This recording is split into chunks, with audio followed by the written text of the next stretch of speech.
Denis Cournol, aujourd'hui, beaucoup de monde s'inquiète au sujet des abeilles. À juste titre, je disais, plus fort. Tu recommences à juste titre. Bon, ben, à juste titre, évidemment, c'est inquiétant. Évidemment, les pesticides, les ondes, faut se calmer au niveau du portable, faut se calmer au niveau des pesticides, ça c'est évident. Mais moi, le message que j'ai à donner en tant qu'apiculteur biodynamiste est un grand mot parce que je suis en devenir. J'ai beaucoup de progrès à faire. On a tous des progrès à faire dans notre rapport à la nature et à l'abeille, évidemment. Mais il faut se mettre en chemin et il faut que ce soit un mouvement collectif. Parce que si c'est pas collectif, si moi je fais mon petit travail dans mon coin, ça ne sert à rien. Il faut que ce soit un peu tout le monde. Mais il y a quand même un mouvement populaire autour de l'abeille. Il y a des tas de gens qui veulent faire du bien pour l'abeille. Et ça c'est bien. Ça c'est une bonne chose. Parce qu'il y a beaucoup de choses à changer. L'apiculture conventionnelle est assez désastreuse si on considère ça sur un plan énergétique, quoi. Steiner avait prévenu dans les années 20, dans ses conférences, et il avait prédit la disparition et les grandes difficultés de l'apiculture. Il avait dit que ça ne durait pas plus d'un siècle. On y est. Si on continuait à élever l'abeille comme on avait commencé à l'élever quand l'industrialisation est arrivée, avec toutes les méthodes que ça implique, quoi, l'élevage artificiel, la cire aussi, on ne respectait plus la biologie de l'abeille, on ne la respecte d'ailleurs toujours pas. Et ça, c'est donc aux difficultés environnementales vient se rajouter les difficultés de pratique apicole, quoi. C'est-à-dire que les apiculteurs actuels sont dans un système, le système actuel aussi, qui va contre la vie en fait, hein. On peut pas continuer comme ça, il faut vraiment une rupture, quoi.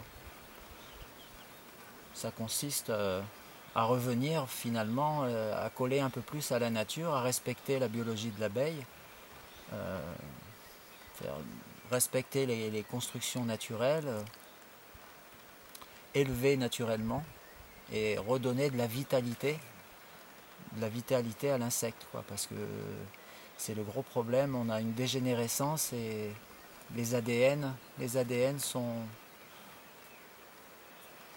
On a tellement de choses à revoir parce qu'on s'aperçoit que notre connaissance est très limitée à ce niveau-là et tant qu'on ne met pas l'énergétique ensemble avec la matière et qu'on ne rentre pas dans une coopération avec la nature, on est toujours dans ce rapport de domination et on place forcément la matière au centre, l'argent. Donc les apiculteurs, évidemment, je les condamne pas, c'est pas une condamnation que je fais, évidemment ils sont prisonniers d'un revenu, mais il va falloir changer si on veut que l'abeille continue à vivre. Et on cite Einstein, la fameuse phrase d'Einstein. En fait, c'est pas lui qui l'a dite, mais elle a toute sa pertinence quand même. L'abeille et l'homme sont liés depuis très longtemps et il y a un rapport, le lien de l'homme avec l'abeille est de l'ordre du sacré, donc il faut resacraliser un peu notre activité, quoi. Et considérer qu'on est entouré de vie intelligente et qu'on n'est pas au sommet d'une hiérarchie du vivant, et on fait partie du vivant. Et il faut se réinsérer là-dedans et considérer que l'abeille, par exemple, mais c'est valable pour tout le règne du vivant, hein, le minéral, le végétal, l'animal, il faut remettre de l'harmonie dans tout ça, de l'équilibre, et retrouver des pratiques anciennes, mais avec la connaissance du 21e, parce qu'on a quand même beaucoup évolué, donc il faut essayer de faire un mix de tout ça, et puis en conscience, c'est un mot très important, en conscience, faire un travail de co-création finalement avec le vivant, et considérer qu'on est entouré de vie intelligente. On n'est pas les seuls à avoir de la conscience. L'abeille a beaucoup à nous apporter sur le collectif notamment, parce que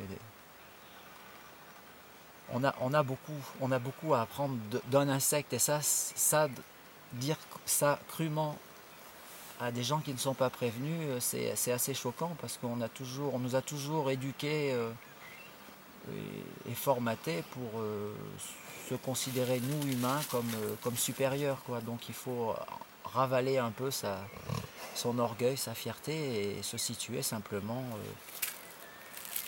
comme une partie de la chaîne du vivant,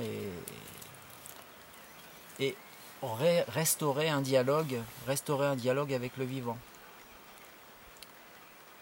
Parce que la colonie d'abeilles est une entité, donc on en est une aussi, donc c'est un dialogue d'entité en fait. Il faut revenir et restaurer ce dialogue. Il y a des expériences très intéressantes qui ont été menées dès les années 60, les jardins de Findorn, le jardin de Perelandra. Ça, c'est des sources d'inspiration pour celui qui veut commencer à comprendre un peu le contenu de ce que je dis, de ce que j'annonce. Évidemment, ça ne sert à rien de croire ce que je dis, il faut le mettre en pratique et chercher soi-même, quoi. Il faut se mettre en chemin, en fait. Il faut se mettre en chemin et commencer à réfléchir autrement. Sinon, sinon on va dans le mur, quoi, c'est évident. Je me permets de vous couper pour vous poser la question toute simple. Vous avez des solutions. À vous écouter, on peut être optimiste. Bien sûr, les solutions naturelles, elles existent dans tous les domaines. Il faut simplement avoir la volonté de remplacer certaines habitudes par d'autres. L'humanité a beaucoup d'expérience. Il fut des époques où notre rapport avec le milieu naturel était tout à fait équilibré. Et il faut revenir à ça, sans vouloir imiter ce qu'on a déjà fait, mais non, c'est une évolution. Il n'y a pas eu c'est une évolution naturelle. On s'est élevé en conscience, l'époque n'est plus la même. Il faut atteindre le 3e niveau de conscience en fait. Il y a eu le niveau tribal, il y a eu le niveau individualiste dont on essaye maintenant, il va falloir sortir. Il faut aller vers un collectif mais conscient. C'est-à-dire un travail, mais c'est l'ère des Verseaux en fait, pour parler un peu, puisque dans la biodynamie, les astres ont beaucoup d'importance. Il faut revenir, l'ère des Verseaux, c'est le travail collectif, c'est la coopération, on y est en plein dedans, quoi. Voilà, il faut tenir compte de ça, parce que de toute façon, ne pas y croire n'empêche pas aux choses d'exister, quoi. Moi, je suis persuadé que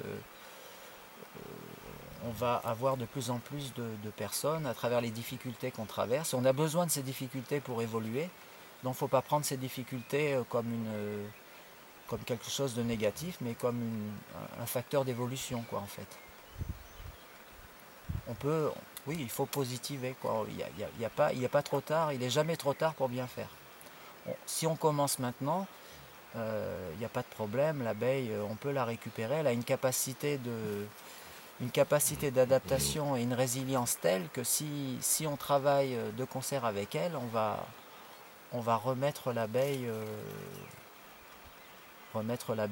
en état de fonctionner normalement. Elle peut, en fait, il faut retourner vers un état naturel. Et ça, si on le fait en conscience, ça peut se faire très rapidement. C'est une question de quelques années. En quelques années, si on fait un travail collectif autour de l'abeille, on va récupérer des colonies qui vont résister qui vont résister à tout ce dont elles ont à résister dans notre milieu un peu agressif. Là. On a des outils nombreux, et comme il y a de plus en plus de gens qui s'en occupent, il faut simplement grouper toutes les compétences. Ça, c'est dans notre société où la spécialisation est le maître mot. On a besoin d'experts dans tous les domaines, mais les domaines n'échangent pas entre eux. Là, on a besoin, et c'est ce qui est en train de se dessiner, j'en parlais tout à l'heure, qu'il y a un mouvement autour de l'abeille. Ça, c'est salutaire, parce qu'on se sert des connaissances de tout le monde, on les met tout ensemble, et là, ça peut avancer très vite. Je suis très confiant dans l'avenir, en fait. On va y arriver. Eh bien, merci Denis Cournol, c'était un plaisir. Merci.